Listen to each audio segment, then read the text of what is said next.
میں ہوں راجہ شجاعت اور آپ دیکھ رہے ہیں راجہ شجاعت یوٹیوب چینل اور فیس بک پیج۔ آج کی ویڈیو میں بات کریں گے خان صاحب کی سپریم کورٹ سے ضمانت ہو گئی، اور یہ جو کیسز تھے 9 مئی کے حوالے سے 8 کیسز خان صاحب کے اوپر تھے، اور ان کیسز کی آج ضمانت سپریم کورٹ سے کنفرم ہو گئی ہے، اور ایک بڑے عرصے کے بعد خان صاحب کو ایک ریلیف ملا ہے سپریم کورٹ سے، اور وہ بھی ان ججز سے ملا ہے جو ججز انہی نے بنائے تھے، اسی گورنمنٹ نے بنائے تھے، کیونکہ کیسز کی کوئی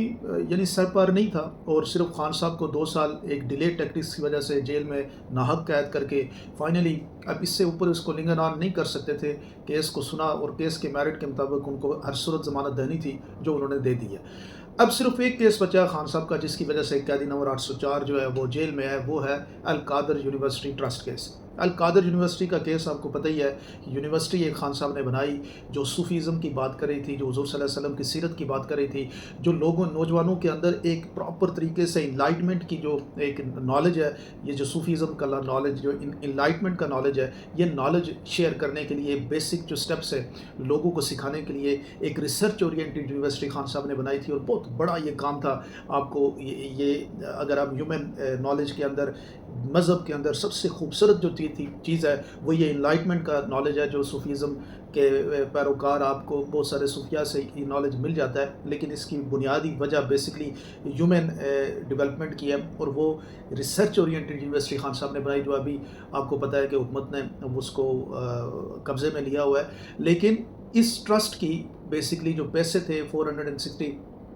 ملین پاؤنڈ، وہ بھی سپریم کورٹ کے اکاؤنٹ میں، وہ پیسے بھی اب گورنمنٹ یوز کر رہی ہے۔ ایک ایسے ناحق کیس میں خان صاحب گرفتار ہیں، اور 2 سال سے، اور دوسرا آپ کو پتہ ہی ہے کہ گرفتاری جس طریقے سے پاکستان کے اندر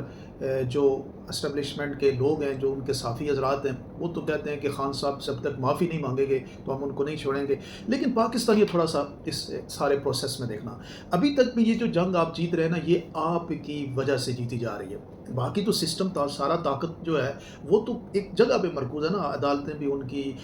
سارے ایجنسیاں بھی ان کی، ساری انفارمیشن سب کچھ ان کے پاس، حکومتیں بھی ان کی، وزیر مشیر بھی ان کے، اس کے باوجود بھی کہیں نہ کہیں سے وہ جو ریت ہے وہ آہستہ آہستہ سے پھسل رہی ہے ہتھیلی سے، اور اس کی بنیادی وجہ کون ہے؟ وہ ہیں آپ پاکستانی لوگ۔ آپ لوگوں نے خان صاحب کے ساتھ جو ایک جسے کہتے ہیں نا ساتھ نبھایا ہے، اس ساتھ پہ آپ کو خراج تحسین ہے۔ آپ دنیا کے جس کونے میں ابھی تک آپ ہار نہیں مان رہے، اور اسی وجہ سے یہ پریشر ڈیولپ ہوتے ہیں، اور بہت ساری چیزیں میں نے آپ کو بار بار بتایا کہ عمران خان بے قصور ہے، اور بے قصور آدمی جو ہوتا ہے وہ کوئی جتنا مرضی ہیومنلی کوشش کی جائے اس کو ناحق اگر آپ قتل کریں گے یا ناحق آپ کوئی بھی ایسا عمل کریں گے، وہ پھر اس کی سفرنگ جو ہے جو کرنے والا ہے اس کے سے تو گارڈ دیکھ لے گا نا، خدا کی ذات اس سے نمٹ لے گی۔ لیکن ابھی تک میں یہ کہہ رہا ہوں کہ اللہ کی آواز جو ہے، خلق خدا کی آواز جو ہے وہ 8 فروری کے الیکشن میں بولی آپ کے صورت میں، اور ابھی تک جو آپ خان صاحب کے ساتھ کھڑے، کمٹمنٹ کے ساتھ کھڑے، دل میں خان کی محبت آپ کے ہے، اور اسی وجہ سے یہ چیزیں آہستہ آہستہ انفولڈ ہو رہی ہیں۔ اور دیکھیے گا جس دن بھی ہائی کورٹ میں القادر ٹرسٹ کیس لگا تو خان صاحب اس میں بھی ریلیف ان کو مل جائے گا، اور ان کی جو خواہش ہے وہ دیکھ لیں۔ سہیل بڑاج صاحب کا کالم آج DGSPR نے کہا کہ یہ جو صحافی ہے اس نے من گھڑت قسم کی خبریں چھاپی ہیں، ایسی کوئی آرمی چیف کا اسپیشل انٹرویو ہوا ہی نہیں ہے، نہ سہیل بڑاج کو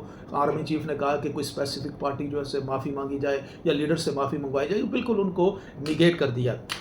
لیکن اس کے علاوہ منیف فاروق صاحب ہو گئے، اور بھی جو صحافی حضرات ہیں جو ان کے میسیج دیتے ہیں، ان کے میسیجز سے یہی لگتا ہے کہ خان بیچارہ جو ناحق 2 سال سے قید ہے، جو سارے ظلم اور زیادتی برداشت کر رہا ہے، جیسے بشرا بی بی بھی ساتھ ہی ساتھ اسی طرح سے وہ بھی ظلم اور زیادتی برداشت کر رہی ہیں، وہ صرف اور صرف یہ ہے کہ معافی نہیں مانگتے۔ وہ معافی کی جو بات ہے، میں یہ سمجھتا ہوں کہ اس معافی کی باتوں سے نکلنا چاہیے، اور ابھی بیٹھ کے ایک گرینڈ الائنس بنا کے پاکستان کے لیے وے فارورڈ کریٹ کرنا چاہیے، اور یہ کریٹ کر سکتے ہیں آرمی چیف صاحب، ان کو بڑا بننا چاہیے، سید بادشاہ ہیں وہ کام کر سکتے ہیں، ان کو جو ہے نا اسپیسیفک دیکھیں، آپ آرمی چیف صاحب کو یہ سوچنا چاہیے کہ یہ جو ایک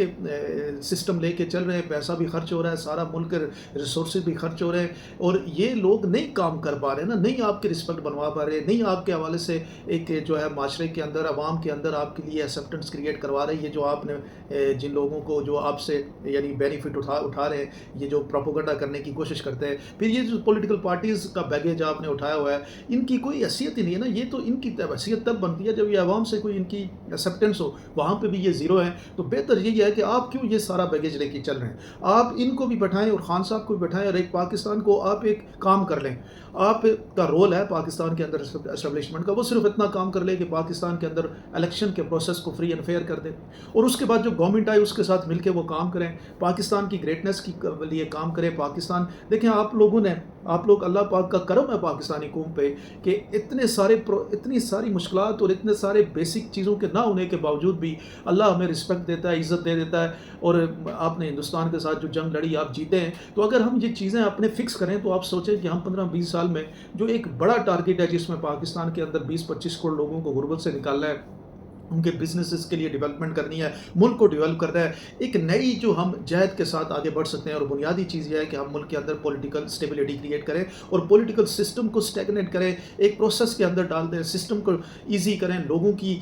جو ہے وہ امپاورمنٹ کریں. دیکھیں اس سارے پروسیس میں 25 کروڑ لوگوں کا صرف اتنا ہی کام ہے کہ وہ ووٹ دے سکتے ہیں، اور وہ اختیار بھی اگر آپ ان سے چھین لیں گے، ووٹ لینے کا اختیار بھی، تو پھر آپ کا کیا حق بنتا ہے کہ ان کے اوپر حکومت کریں. تو اس کو بیٹھ کے یہ موقع ہے، ہمیشہ ہر کیوس کے بعد، ہر مشکل کے بعد ایک نہ ایک اپورچونٹی کریٹ ہوتی ہے، اور اس اپورچونٹی کو اویل کریں. عمران خان صاحب کا کوئی ایگو کی مسئلہ نہیں ہے. عمران خان صرف بنیادی طور پہ رائٹ اور رانگ کی بات کر رہا ہے کہ میرے ساتھ زیادتی کی جا رہی ہے، اس کی عوام کے ساتھ زیادتی ہوئی، اس کے کارکنوں کے ساتھ زیادتی ہوئی، اس کی پارٹی کے ساتھ زیادتی ہوئی. آپ دیکھیں جو لوگ گرفتار ہو کے باہر نکلتے ہیں، اتنی سی ان کی شکل ہے، بالکل سکویز ہوئے ہیں، بزنسز ان کے تباہ ہو چکے ہیں، فیملی سسٹم تباہ ہو چکا ہے، بیماریاں ان کو لگی ہوئی ہیں. کس لیے لگے ہوئے؟ یہ سارا ظلم زیادتی کیوں کر رہے ہیں؟ ایک نہ ایک دن تو چلے ہی جانا ہے نا. مطلب آپ دیکھیں کہ کون بچا ہے یہاں؟ ضیاء الحق صاحب بچے، یہاں پہ کوئی اور بڑے بڑے جنرل مشرف صاحب بچے ہیں، کوئی اور کس کا نام لے؟ کوئی کسی کا نام آپ بتائیں، کوئی ابھی ہے تو نہیں ہے نا. ایک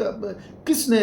یہ ساری زندگی یہاں پہ اٹرنل رہنا ہے اور ساری زندگی طاقت میں رہنا ہے؟ تو بہتر یہی ہے کہ ملک کے لیے کوئی ایسا کام کریں جو رہتی دنیا تک آپ کے لیے یادگار رکھا جائے. اور یہ بھی کہا جائے کہ پاکستان کے اندر اگر اسٹیبلشمنٹ نے یہ ہر کام کے اندر اگر مسائل کی کریٹ کیے ہیں، تو ساتھ ہی ساتھ ایک پاکستان کو ایک بہترین جمہوری پاکستان دینے میں بھی ان کا کردار ہے، اور الیکشن کے پروسیس کو انہوں نے ٹھیک کیا. تو میں یہ سمجھتا ہوں کہ خان کہ اس کو ایسٹ ہے، یہ آپ اس کو استعمال کریں اور پاکستان کو آگے بڑھانے کے لیے وے فارورڈ کریٹ کریں. آپ لوگ کیا سمجھتے ہیں؟ ضرور کمنٹ سیکشن میں بتائیے گا.